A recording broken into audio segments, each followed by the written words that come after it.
أعوذ بالله من الشيطان اللعين الرجيم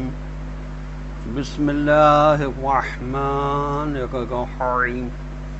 وأتبعناهم في هذه الدنيا لعنة ويوم القيامة هم من المقبوحين وَلَقَدْ آتَيْنَا مُوسَى الْكِتَابَ مِنْ بَعْدِ مَا أَهْلَكْنَا الْقُرُونَ الْأُولَى بَصَائِرَ لِلنَّاسِ وَهُدًى وَرَحْمَةً لَعَلَّهُمْ يَتَذَكَّرُونَ اللهم صل على محمد وآل محمد وعجل فرجهم سلام علیکم ورحمۃ اللہ وبرکاتہ۔ اللہ تبارک و تعالیٰ کا شکر ہے کہ میں نے سورہ قصص جو قرآن مجید کا 28 نمبر کا سورہ ہے اس کی 2 آیات کی تلاوت کا شرف حاصل کیا، جس کا نمبر ہے 42 اور 43۔ آیت نمبر 42 کا ترجمہ یہ ہے، اور ہم نے اس دنیا میں ان کے پیچھے لعنت لگا دی ہے اور قیامت کے دن یہ قبیح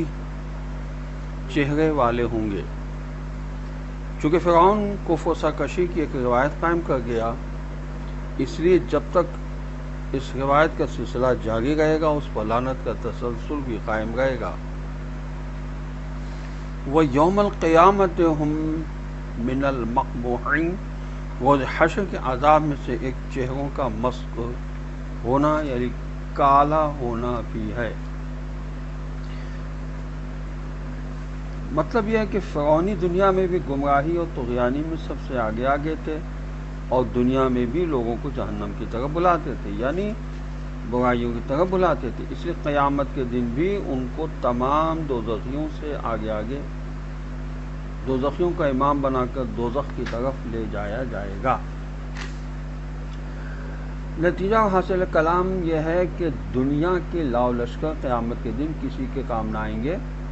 اور نہ وہاں کسی طرف سے ظالموں اور متکبروں کے لیے کوئی مدد پہنچ سکے گی۔ وہ اپنے لاؤ لشکر سمیت جہنم میں اینٹ پتھروں کی طرح جھونک دیے جائیں گے اور کوئی بچانے والا نہ ہوگا۔ ایک سوال یہ ہے کہ خدا کا کام تو صرف خیر کی طرف دعوت دینا ہوتا ہے، پھر خدا نے گمراہی کے امام کیوں بنائے جو لوگوں کو آگ و جہنم کی طرف بلائیں؟ جواب یہ ہے کہ یہ تفسیر نمونہ میں لکھا ہے، روز جزا و سزا آخرت اس دنیا کی وسیع تجسیم ہے۔ اسے گمراہ کرنے والے جس طرح دنیا میں آگے آگے تھے اسی طرح آخرت میں بھی روز قیامت میں جہنمیوں کے آگے آگے ہوں گے۔ ان کو خدا نے امام نہیں بنایا، بلکہ ان کی یہ امامت خود ان کے کرتوت کا منطقی نتیجہ ہے، کیونکہ ہر علت کا معلول اور ہر سبب کا مسبب خدا ہی کا حکم ہوتا ہے، مگر خدا کا یہ حکم اور ان کی بدمعاشیوں کی وجہ سے ہوتا ہے۔ وہ اپنی ہی بدمعاشیوں کی وجہ سے جہنم کی طرف بلانے والے امام بن گئے۔ ان پر خدا کی لعنت ہوگی، یعنی وہ خدا کی رحمت سے دور ہوں گے، اور مومنین کی بھی لعنت ہوگی، جس سے مراد ان کی نفرین ہے جو ان پر صبح و شام نازل ہوتی ہے۔ تمام ظالم متکبرین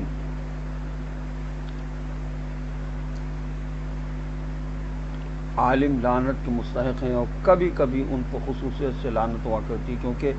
جو آدمی بھی ان کی تاریخ پڑھتا ہے ان پر لعنت بھیجتا ہے، غرض یہاں کہ یہ بدسیرت وہاں بدصورت بھی ہوں گے اور ملعون بھی۔ قرآن مجید میں 2 قسم کے امام بیان ہوئے ہیں، وہ امام جو دین حق کی طرف بلاتے ہیں، جیسے ارشاد فرمایا وَجَعَلْنَاهُمْ أَئِمَّةً يَهْدُونَ بِأَمْرِنَا وَأَوْحَيْنَا إِلَيْهِمْ فِعْلَ الْخَيْرَاتِ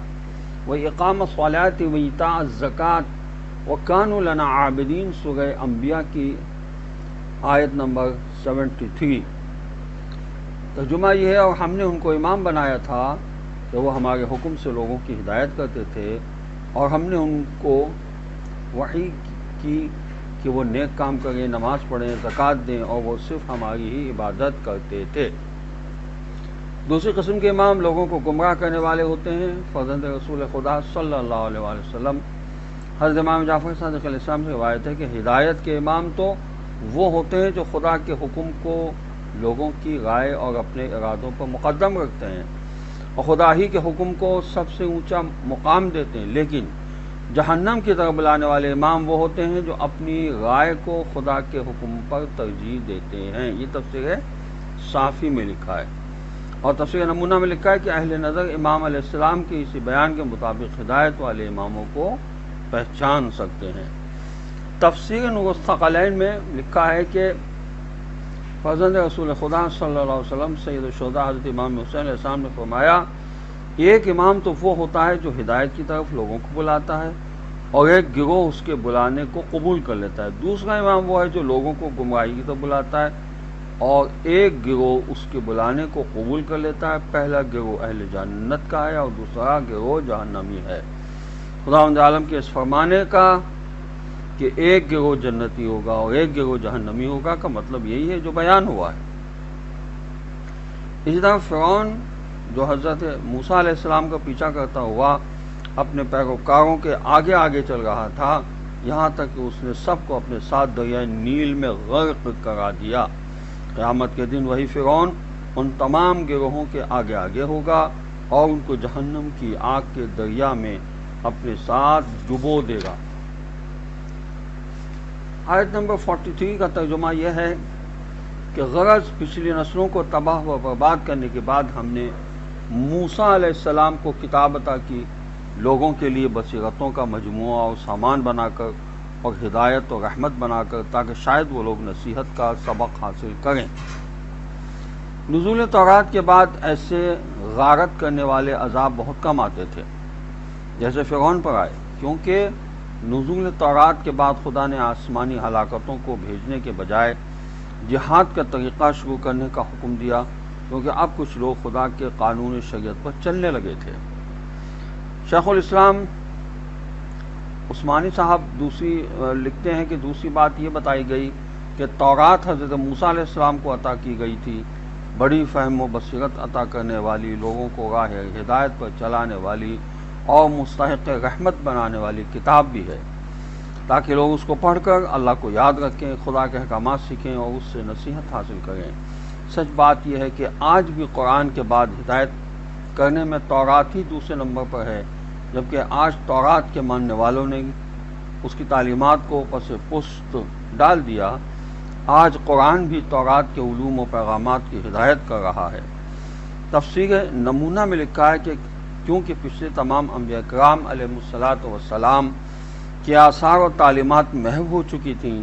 اس لیے اب ضروری تھا کہ انسانی تعلیمات اور تربیت کے لیے ایک نئی کتاب اتاری جائے۔ قرون اولیٰ سے حضرت نوح علیہ السلام کے بعد سے حضرت موسیٰ علیہ السلام تک کی قومیں مراد ہیں۔ والسلام علیکم ورحمۃ اللہ وبرکاتہ۔